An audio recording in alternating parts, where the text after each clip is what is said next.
Hetepu. Welcome to Kemetic Legacy Today, the weekly journal of ancient African, ancient Kemetic history and spirituality. My name is Jabari Osaze, also known as Heru Jeden Ma'at Atenra. And my name is Anika Daniels Osaze, also known as Nfurka Ma'at. This afternoon, we're going to be, once again, going through this series on ancient Kemetic history. And so I'm really pleased to be able to offer this particular lecture to you. I'm excited. You know, even though Jabari is my mate, just listening to him discuss ancient Egypt always intrigues me because he's been studying this for over 20 years. For those of you who've been watching our show, you'll know that he'd started the first series of a 3-part lecture discussing 3 millennia of excellence. So today's lecture will focus on the second part.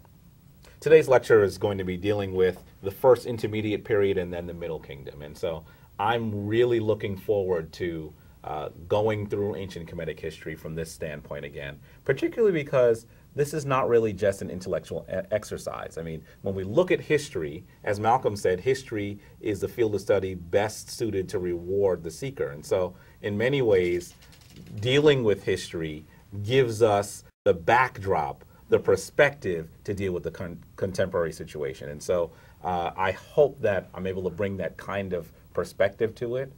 I hope that I'm able to take something that occurred 5,000, 4,000, 3,000 years ago and make it relevant to today. And that I've really struggled to be able to do that in this particular series. So I'm always pleased to be able to offer it to our audience as well. And I know you'll be starting your lecture discussing Pepi II, which is one of your favorites. Pepi II is probably one of my favorite rulers. He rules for 94 years, and ruling for 94 years actually makes him the regent, the ruler with the longest reign in all of human history. And so starting with Pepi II is always a lot of fun for me. We're also going to deal with not one, but 2 female Insubiti, 2 female pharaohs who are not Hatshepsut. Most people who are familiar with ancient Kemetic history believe that there was one female pharaoh, one female Insubit, and her name was Hatshepsut, but there were actually 3. And so we're going to deal with the other 2 a little bit today as well. And then I know you'll be talking a lot about Mentuhotep. Yes. And I know this is also a favorite to us because when we traveled to Egypt a few years ago, we had a student by the name of Mentuhotep who wasn't even aware of what his name actually meant until we took him to a monument where we could show him his name written in the glyphs on the temple walls. And that was a very exciting experience for him. So to be able to talk about this lecture on Mentuhotep would also be like a tribute to our student, Mentuhotep Bennett. That's right. That's right. We actually got him at a time when the folks that were in charge were saying, well, we're not exactly sure what to do to him. He's not really responding to adults. And Anika is really being modest here. We worked with him. We treated him like he was a human being. We treated him like he was an adult. Anika was actually teaching him how to read the glyphs. And we were in Jeseru. We were actually in the temple that King Hatshepsut created. And he was absolutely silent. And at one point we said, Mentuhotep, what's wrong? And he said, is that my name? And so after a simple hour-long session with Anika, this young student was able to read his own name on the glyphs. And so after that, his entire trip was different. He was not the same student. And so learning the history of ancient Kemet can do that. It has that potential to help us figure out exactly what we need to be doing in this day and time to be able to return to the throne. And so that's why I'm really happy to be able to offer this particular lecture. Well, without any further ado, I'd love to hear it. And I know our viewers at home are excited as well. So at this time, I'd like to introduce you again to Heru Jeden Ma'at Atenra, also known as Jabari Osaze, 3 Millennia of Excellence, Part 2. Tuwa. Thank you. Enjoy.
Hetep. We're back for the second part of our three-part series on the history of ancient Kemet. This overall lecture is entitled, once again, 3 Millennia of Excellence, a brief history of ancient Kemet's major personalities. And so this evening, what I'd like to do is go through the second part of this series, which will deal with the first intermediate period and then the Middle Kingdom. And so when we talk about these periods, just as a quick primer once again, you should understand that the history of ancient Egypt, the history of ancient Kemet, is generally broken up into 3 major periods with a few other intermediate periods that surround them. And so last time we dealt with pre-dynastic Kemet. This is actually what most people call prehistory. Prehistory being before we actually had written records to tell us exactly what was going on. And so historians had to do much more detective work to try to piece together the story of our Kemetic ancestors during this period. And then you may remember that the period of history begins with this wonderful Palette of Namur. And so the Palette of Namur, this document that documents this coming forth from the interior of Africa to rule and to unite the 2 lands of Kemet, that document is the first historical document in the entire world. It's the first document that has writing on it. And so when we say that it has writing on it, we mean that someone is actually recording history. So it takes us from the period of prehistory into the period of history. And then we go into the period entitled the Old Kingdom by historians. And during the Old Kingdom, you may remember that the wonderful rulers of ancient Kemet at that time really put together some of the most magnificent works in the world. So this is the period that we see the great Step Mirkut or Step Pyramid being designed by the incredible African multi-genius, multi-talented Imhotep for his ruler Zoser. And so the Step Pyramid is created in the 3rd dynasty, and then we move into the beginning of this wonderful pyramid era. And so that's the Old Kingdom. Now you may remember that last time we sort of ended on a little bit of a down note. Now I usually don't like to do that, but stick with us and you'll see that things will certainly improve and we'll see wonderful things from Kemet once again. We were talking about the rule of Pepi II, one of my favorite personalities. And Pepi II comes to the throne at the age of 6, and his mother needs to serve as regent. That is, he is recognized as the ruler of ancient Kemet, but this man has his divine mother serve as the ruler until he's old enough to rule on his own. And so he comes to the throne at the age of 6 with his mother as co-regent, and he rules for an incredible 9 decades. He rules for 94 years. That is longer than any other ruler in the history of humanity. And so this wonderful ruler does magnificent things during this period. You may remember that as a child, he writes a letter to the man that was leading his expedition to Nubia. His name was Harkuf, and he talks about bringing back this diminutive African, this tiny African that many people call a dwarf, back to Kemet so that he can see this divine African do what is called the dance of the divine, or the dance of the Inter. And so he really wanted to be able to see this wonderful dance, and he asks Harkuf to make sure that this man gets back safely. And so he tells him, if he's going to take a drink of water, station 2 men around him so he doesn't drown. If he's sleeping, make sure that no animals come to take him away, so you need to station people in his tent.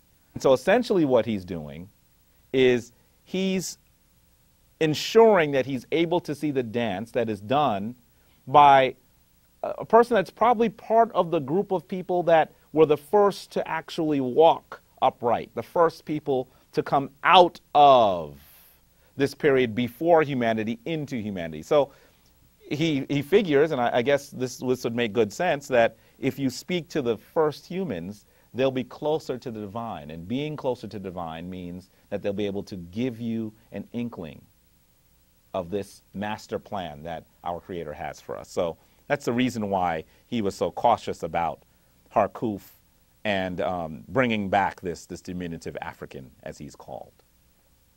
This happens during this expedition that he sent to the interior of Africa, to a region called Punt, that is probably located around Ethiopia, Somalia, or Kenya. Now, I said that we ended on sort of a sad note, and that sad note was that while Pepi II rules for such a long period of time, his lengthy rule might have actually been the reason why Kemet moves into this intermediate period. Now, what do I mean when I say that? We have to remember that the Insulit, or the ruler, misnomered the pharaoh later, the pharaoh of ancient Kemet, is not simply a figurehead. Every pharaoh had to actually ride out with his army. And so taking that army forward, he would need to protect the entire kingdom, protect the two lands, and also ensure that, let's be clear, he was bringing back the spoils of war into the country so that they would be able to have the things they needed to continue in prosperity.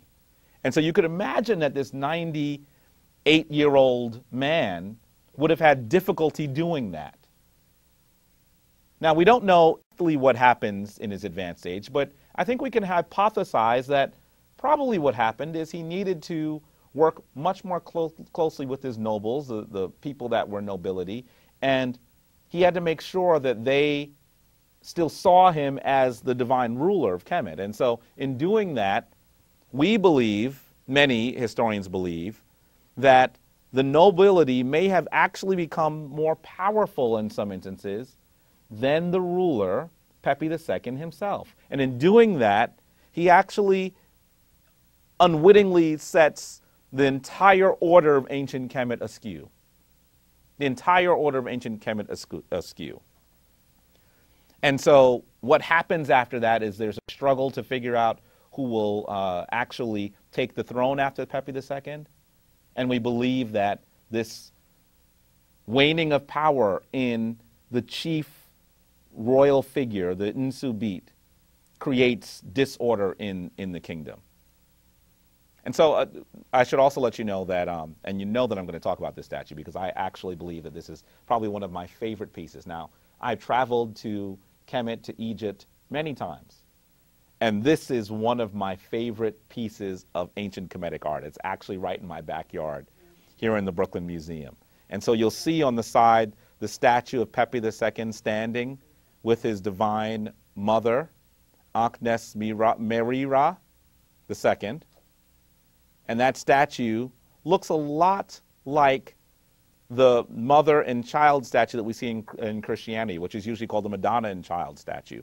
I argue that this is the archetype for the Madonna and child image.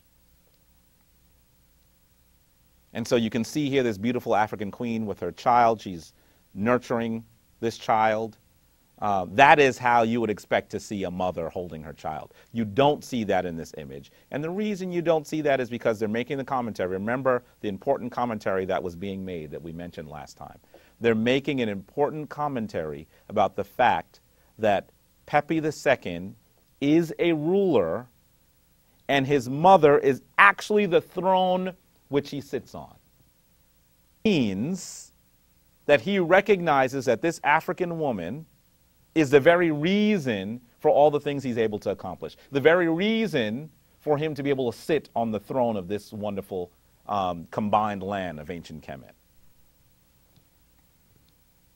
And we also talked about the fact that this Madonna and child image actually moves into the Christian iconography, and we still sometimes see what are called the Black Madonna statues, where you'll actually see Mary depicted with darkest skin, and sometimes you'll also see baby Jesus depicted with the same dark skin, but often you'll see a European or Caucasian baby Jesus on the lap of an African Mary.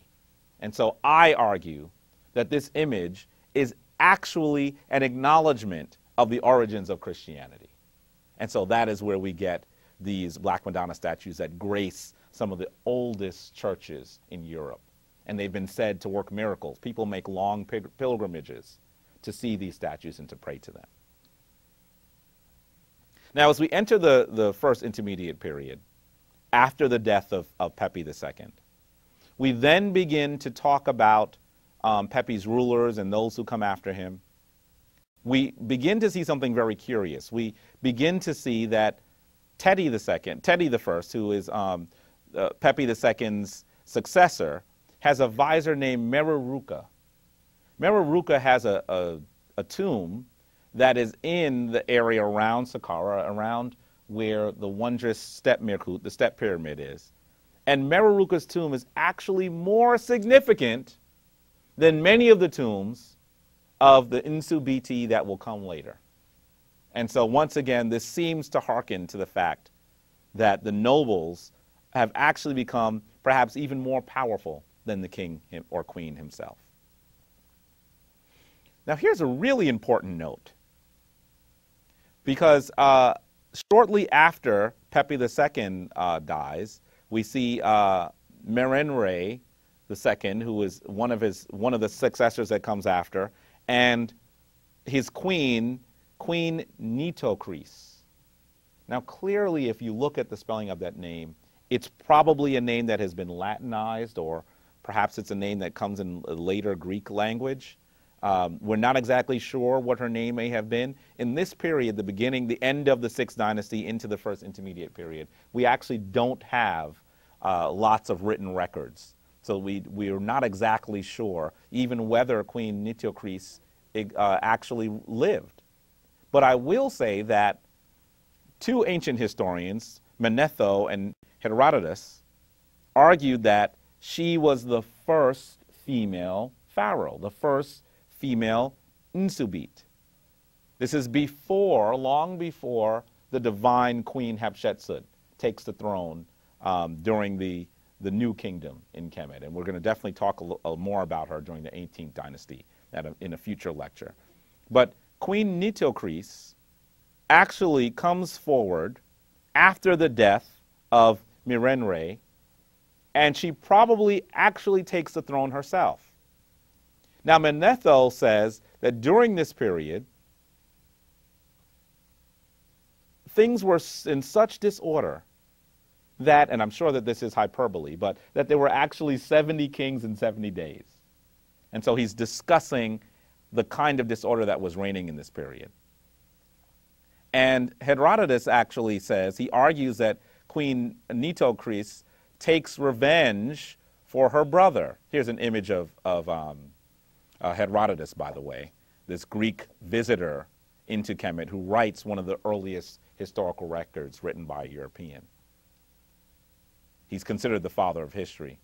Queen Nitocris is said to have killed the enemies of her brother, killed those people that might have destroyed Teti I, because it's believed that Neti I might have been murdered, by convincing them to enter a room that was sealed, locked, and only open to the great river Hapi, or the Nile. And so these conspirators were locked in this room and were drowned.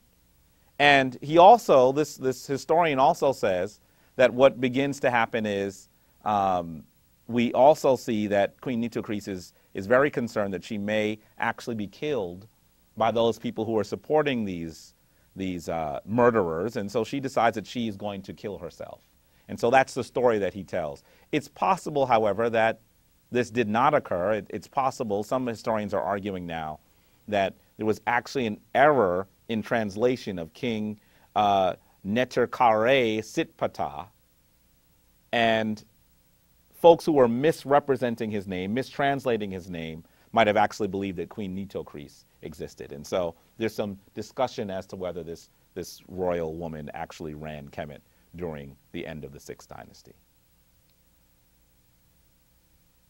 Now this intermediate period, this period that runs from the 7th to the 10th dynasties, is a really dark stark image, period, during Kemetic history.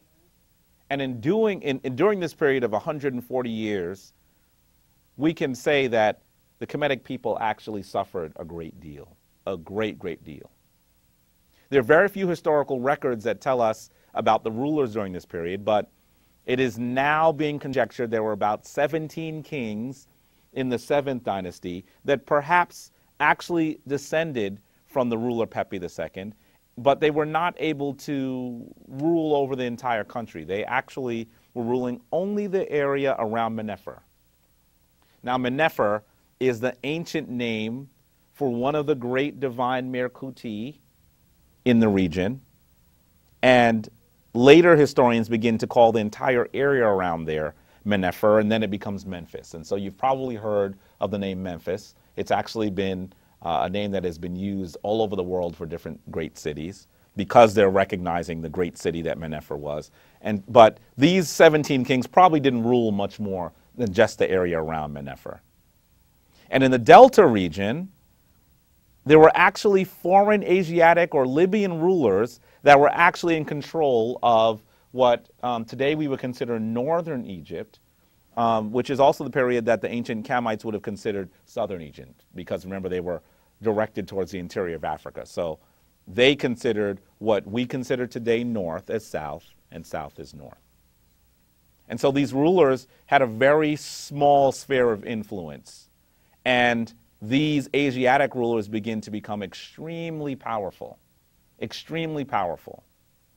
These rulers around Menefer continue to attempt to get their act together so they can expel these foreign rulers. But it takes a very long period of time for them to do that. Now, when we get to the 11th dynasty, we're seeing something very interesting. We're seeing these ancient African rulers from Kemet decide to wage a very lengthy war against these Asiatic, against these foreign rulers that were in control of northern Kemet, in control, and actually also continuing to keep the entire region in disunity. These rulers from the interior of Africa decide that they're going to attempt to struggle to retake their country. These kings are located around an area that today is usually considered Luxor. We call it Luxor, and in fact, Luxor is the name where we get the word luxury from, because it's such a beautiful city. It's one of my favorite places in the world. But during the Kemetic period, that it was probably called Waset, which means the place of power. And so in this great city of Waset, these rulers decided they were going to begin to put together all of their resources so they could actually reunite Kemet. And in fact, we see 3 rulers coming into the beginning of the 11th dynasty. They're called the Intef kings because they're all named Intef, and they have secondary Heru names that designate them. But interestingly, many of the ancient transcriptions that we have that have survived to this period don't actually tell us which Intef king that we're referring to often. And so sometimes we can just call them Intef kings, and we don't actually know whether we're talking about Intef 1, Intef 2, or Intef 3. Here's an image that is believed to be Intef 1. Now, clearly, he decided that he was going to find a way to reunite ancient Kemet because his name is Sechertawi. Sechertawi, which means the maker of the peace in the 2 lands. And so this man that has a very short breath, he's only in control of an area that is probably mostly around Waset, the great city of Waset, decides that if he names himself in this manner, he's going to draw the divine energy of our Creator and begin to brush back these foreign rulers. He's not actually successful, and he leaves some work for his son. He actually is able to push a little further north, but he leaves work for his son, Intef Wa'ank.